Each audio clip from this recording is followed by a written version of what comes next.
Assalamualaikum warahmatullahi wabarakatuh. Innal hamdalillah nahmaduhu wa nastaghfiruhu wa na'udzu billahi min sururi anfusina wa min sayyiati a'malina. Man yahdihillahu fala mudhillalah wa man yudlil fala hadiyalah. La haula wala quwwata illa billah. Asyhadu an la ilaha illallah wahdahu la syarikalah wa asyhadu anna Muhammadan abduhu wa rasuluh. Allahumma shalli wa sallim wa barik ala sayyidina wa habibina wa syafi'ina wa qurrati a'yunina wa maulana Muhammadin wa ala alihi wa sahbihi ajma'in, amma ba'd. Yang kami muliakan para alim ulama, sesepuh bini sepuh, para kiai, gus, ning, bunyai, ustadz, ustadzah, semua saja jamaah pengajian sinau bareng ilmu tasawuf kitab Al-Hikam karya dari Imam Athaillah Asy-Syakandari yang dimuliakan oleh Allah Subhanahu wa taala. Patut kita panjatkan rasa syukur kepada Allah dengan ucapan alhamdulillah summa alhamdulillah. Kita semuanya dalam keadaan sehat walafiat. Semoga dengan kesehatan ini mampu untuk khidmah yang lebih baik dan lebih baik, khidmah kepada Allah Subhanahu wa taala, khidmah kepada Rasulullah sallallahu alaihi wasallam. Salawat dan salam semoga terlimpahkan atas junjungan kita Nabiullah Muhammad sallallahu alaihi wasallam dengan ucapan Allahumma sholli ala sayyidina Muhammad. Jamaah yang dimuliakan oleh Allah Subhanahu wa taala. Sebelum kita mulai pengajian Hikam pasal yang kedua ini, mari kita baca Fatihah kepada musannif kitab, yaitu Syekh Ahmad Ibnu Muhammad Ibnu Karim Ibnu Athaillah Al-Jadami Al-Maliki Asy-Syakandari biniyatul qabul al-Fatihah. Dan kepada pengarang kitab yang mensyarahinya, Syekh Muhammad bin Ibrahim bin Abdullah bin Ibrahim bin Abadin Nifazi Ar-Rondi. Al-Fatihah.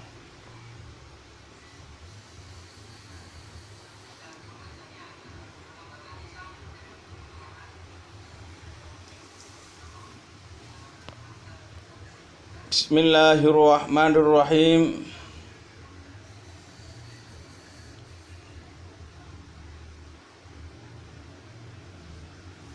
Iradatuka utawi pangarep sira, at-tajrida ing tajrid ing makom tajrid, ma'a iqamatillahi sumurtane jumenengane Allah iya kaya mung awak sira, fil asbabi ing dalem makom asbab, iku minasyahwati saking syahwat, al khafiyati kang alus. Wa iradatuka lan utai arep-arep sira, al asbaba ing makom asbab, ma'a iqamatillahi iyyaka, ma'a iqamatillahi sumurtane jumenenge Allah iyyaka ya awak sira, fit tajridi ing dalem makom tajrid iku inhitatun lugur minal himmati saking himmah al aliyah kang dur. Artinya keinginanmu untuk masuk makom tajrid sementara Allah masih menegakkan engkau dalam makom asbab, itu merupakan syahwat yang tersamar, yang halus. Dan keinginanmu kepada masuk makom asbab pada saat Allah sudah menegakkan engkau dalam makom tajrid merupakan satu kejatuhan dari himmah yang tinggi. Jamaah yang dimuliakan oleh Allah Subhanahu wa ta'ala, syarahnya makalah ini, dalam pasal ini Ibnu Athaillah menggunakan beberapa istilah baku dalam khazanah ilmu sufi, ilmu tasawuf, khazanah sufi, yang harus difahami terlebih dahulu agar mendapatkan pemahaman yang utuh. Istilah-istilah itu adalah tajrid, asbab, syahwat, dan himmah. Tajrid secara bahasa memiliki arti penanggalan, pelepasan, atau pemurnian. Secara maknawi adalah penanggalan aspek-aspek dunia dari jiwa atau nafsu. Secara singkat bisa dikatakan sebagai pemurnian jiwa. Untuk asbab, kata asbab secara bahasa memiliki arti sebab-sebab atau sebab akibat. Secara maknawi adalah status jiwa nafsu yang sedang Allah tempatkan dan dalam dunia sebab akibat. Ini biasa disebut dengan makom kasbi. Jamaah yang dimuliakan oleh Allah Subhanahu wa ta'ala, semisal Iskandar Zulkarnain yang Allah tempatkan sebagai raja di dunia, mengurusi dunia sebab akibat syahwa atau syahwat. Secara bahasa memiliki arti tatapan yang kuat atau keinginan. Secara maknawi merupakan keinginan kepada bentuk-bentuk material dan duniawi seperti harta, makanan, dan lawan jenis. Berbeda dengan syahwat hawa nafsu. Disingkat nafsu adalah keinginan kepada bentuk-bentuk non material seperti ego, kesombongan, dan harga diri.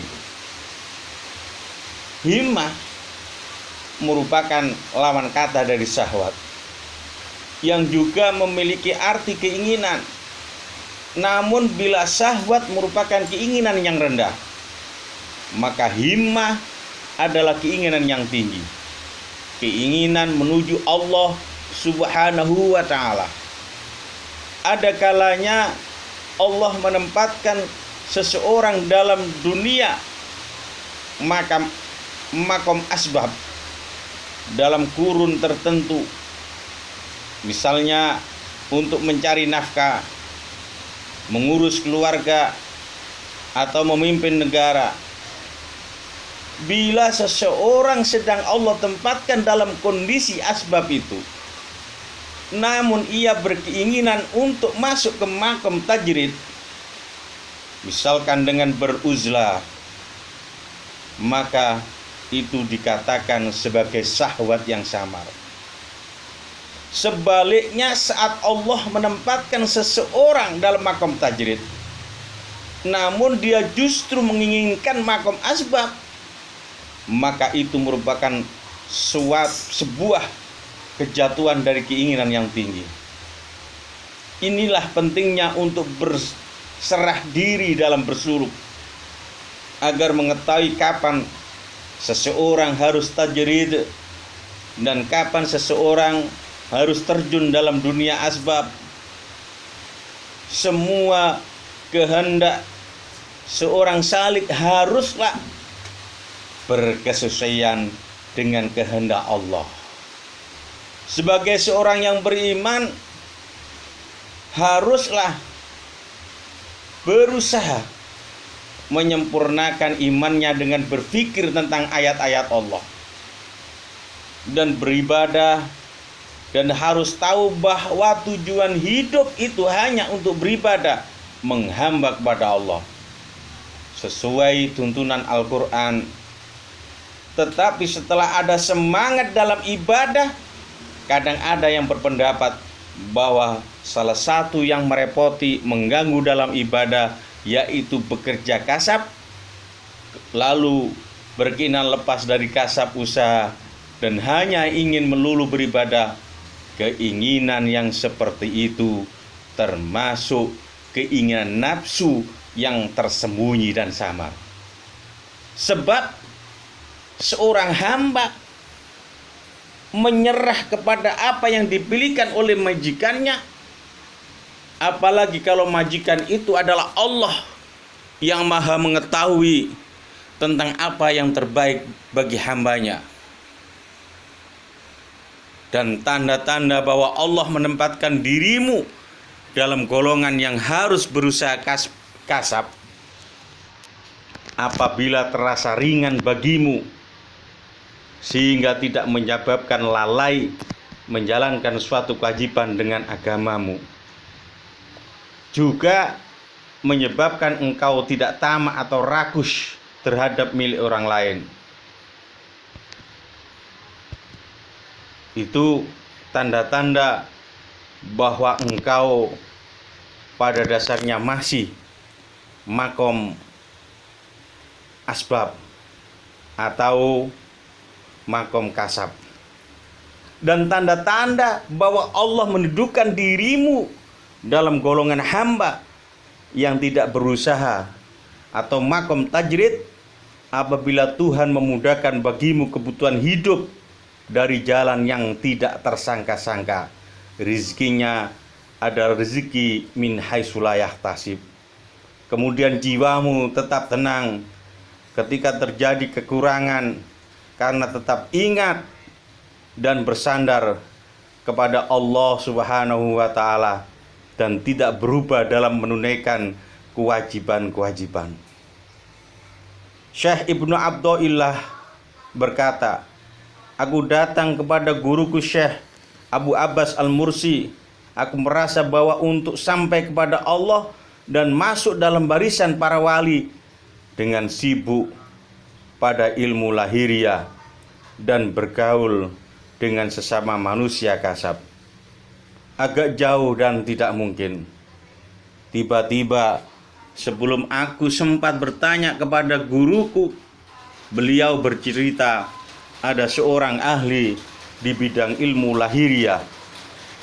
Ketika ia dapat merasakan sedikit dalam perjalanan ini, dia datang kepadaku sambil berkata, aku akan meninggalkan kebiasaanku untuk mengikuti perjalananmu.